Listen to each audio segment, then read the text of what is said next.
Hello students, आज हम करेंगे the women painters of Mithila का part second. So before we start, just like, share and subscribe my channel. The figure of the paintings are determined by the occasion for which they are prepared. जो इन paintings की आकृतियाँ होती थी, designs होते थे, figures होते थे, वो ओकेजन के द्वारा निर्धारित किए जाते थे।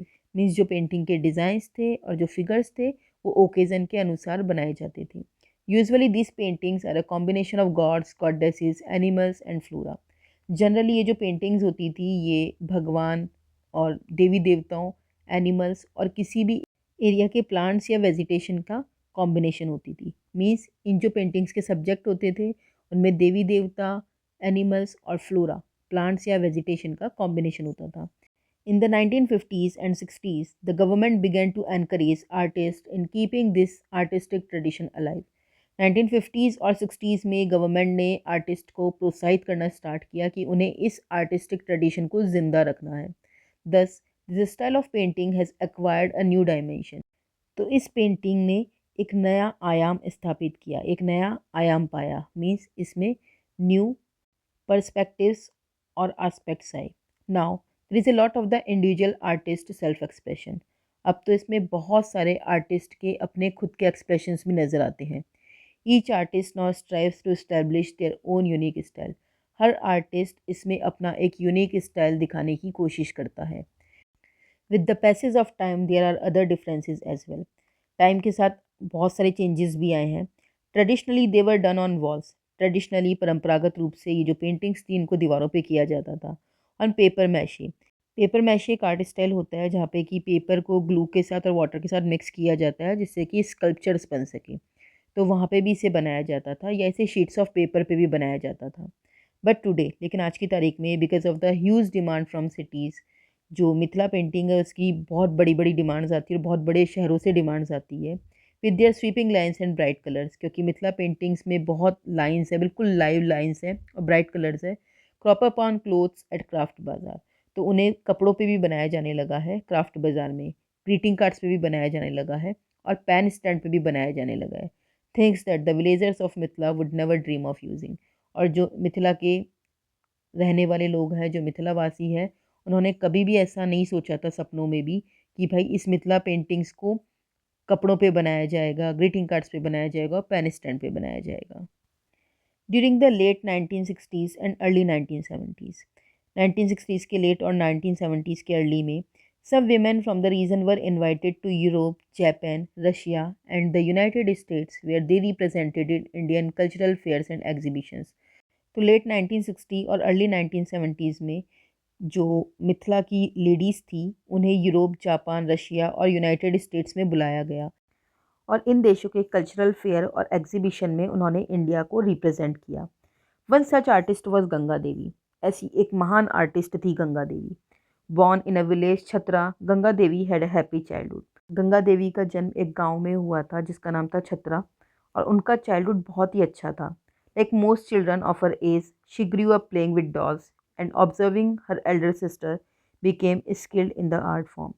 वो बिल्कुल अपने जो एज ग्रुप के बच्चे होते हैं उनकी तरह वो भी डॉल्स के साथ खेलती खेलती बड़ी हुई और उन्होंने अपनी एल्डर सिस्टर को ऑब्ज़र्व किया और वो इस मिथिला पेंटिंग की आर्ट फॉर्म में परफेक्ट बन गई।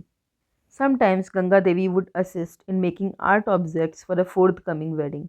कभी कभी तो जो आने वाली शादियाँ होती थी उसमें जो आर्ट ऑब्जेक्ट्स बनाए जाते थे तो उन आर्ट ऑब्जेक्ट्स को भी बनाने में गंगा देवी मदद करती थी।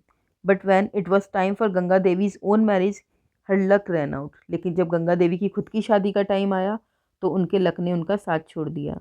हर husband's family lived in despondency. उनके जो हस्बैंड की फैमिली थी वो बहुत निराशा में रहती थी, मतलब उन्होंने अपनी सारी होप और करेज छोड़ दी थी।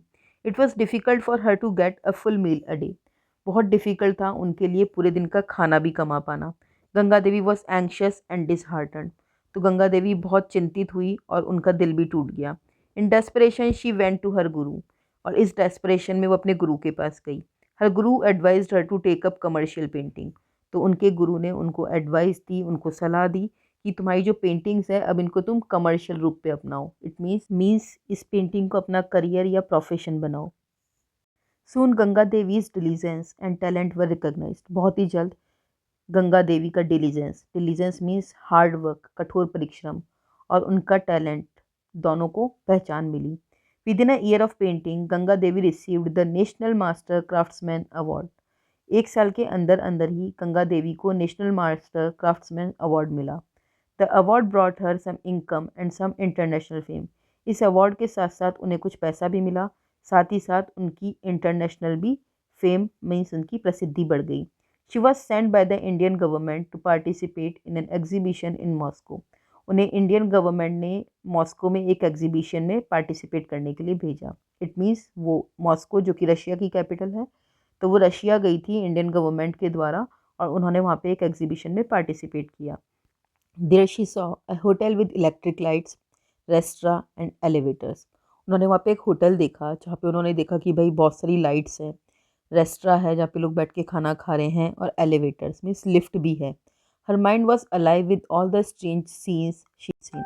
उसका जो माइंड था वो बिल्कुल अलाइव हो गया, बिल्कुल एक्टिव हो गया ये सारे स्ट्रेंज सीन्स देख के। The people she had met and she needed to record all her experiences on paper. लोग जिनसे वो मिली थी तो वो चाहती थी कि वो इस पूरे अजीब से जो भी उन्होंने देखा था, कि उन्होंने होटल देखा इलेक्ट्रिक लाइट्स के साथ, रेस्टोरेंट देखा, लिफ्ट देखी, तो वो इन सब चीज़ों को एक एक्सपीरियंस के तौर पे रिकॉर्ड करना चाहती थी पेपर पे। एक्चुअली जो हमारी गंगा देवी थी वो एक छतरा विलेज से थी, जो कि छोटा सा गांव है, तो उनके लिए ये सारी चीज़ें बहुत न्यू थी।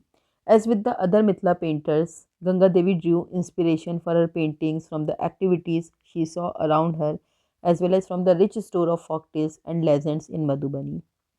तो उन्होंने क्या किया, जो दूसरे मिथिला पेंटिंग करने वाले पेंटर्स थे, तो उनके साथ गंगा देवी ने एक इंस्पिरेशन ड्रॉ किया अपनी पेंटिंग्स के लिए, और ये इंस्पिरेशन उन्होंने उन सारी एक्टिविटीज़ से ली जो वो अपने चारों तरफ देखती थी। और इसके अलावा उन्होंने जो इंस्पिरेशन थी वो मधुबनी की जो बहुत समृद्ध फॉकटेल्स थी, फॉकटेल्स मतलब लोक कथाएं, मतलब जो प्रचलित कथाएं होती है उन कथाओं से ली थी। With the money provided by the master craftsman award she bought a farmland. जो मनी उन्हें मास्टर क्राफ्टमैन अवार्ड से मिला था उससे उन्होंने कृषि योग्य भूमि खरीदी। Her success has led scores of other women to paint. उनकी जो सक्सेस थी उससे बहुत सारी औरतों को प्रेरणा मिली ये मिथिला पेंटिंग करने की। Scores means many. Many of these women have also been recognised as artist of national and international sector. और इनमें से बहुत सारी जो औरतें थी उन्हें रिकग्नाइजेशन भी मिली, उन्हें पहचान भी मिली एज एन आर्टिस्ट, नेशनल और इंटरनेशनल में इम्पोर्टेंस भी मिली। Content with life and her art, Ganga Devi died battling cancer. अपनी लाइफ और अपनी आर्ट से सेटिस्फाइड होते हुए भी गंगा देवी कैंसर से लड़ते लड़ते मर गई। शी हैड वंस सेड, उन्होंने एक बार कहा था, I was just like Ahilya, मैं बिल्कुल अहिल्या जैसी थी। अहिल्या गौतम ऋषि की वाइफ थी। तो एक बार गौतम ऋषि ने अहिल्या को श्राप दिया था कि जाकर पत्थर की बन जाओ। तो अहिल्या ने कहा कि मेरा ये श्राप कैसे छूटेगा। तो उन्होंने कहा कि जब त्रेता युग में भगवान राम आएंगे तो वो जब तुम्हें छुएंगे तो तुम्हें इस पत्थर रूप से मुक्ति मिल जाएगी। तो जब त्रेता युग में भगवान राम आए, उन्होंने अहिल्या को छुआ तो अहिल्या नारी बन गई और उनका मोक्ष की प्राप्ति हो गई, उनका उद्धार हो गया। सो उसी तरह से जो गंगा देवी है उन्होंने कहा कि जैसे अहिल्या पहले पत्थर की थी और राम जी के आने से उनका उद्धार हुआ, उसी प्रकार मैं भी नेशनल अवार्ड रिसीव करने से पहले अहिल्या जैसी थी, और मुझे भी श्राप मिला हुआ था कि मैं पत्थर की बनी रहूं, लेकिन मैं फ्री हो गई। मीन्स कि उनकी लाइफ में बहुत सारी प्रॉब्लम्स थी, वो कोई उनको सक्सेस नहीं मिली थी, तो उनकी कोई वैल्यू नहीं थी, इवन वो सफ़र भी कर रही थी। फिर उनके एक गुरुजी थे, उन्होंने उनको सजेशन दिया कि तुम पेंटिंग को ऐसे कमर्शियल लेना स्टार्ट करो, और वो फिर फ्री हुई। इस अवार्ड को उन्होंने जीता जब वो पेंटिंग को कमर्शियल स्टेज पे लेके गई, तो उससे उनको पैसा भी मिला प्लस ये अवार्ड भी मिला। तो वो स्टोन थी इस अवार्ड को पाने से पहले, लेकिन इस अवार्ड को पाने के बाद वो फ्री हो गई, बिल्कुल वैसी जैसे अहिल्या भगवान श्री राम के छूने से फ्री हो गई।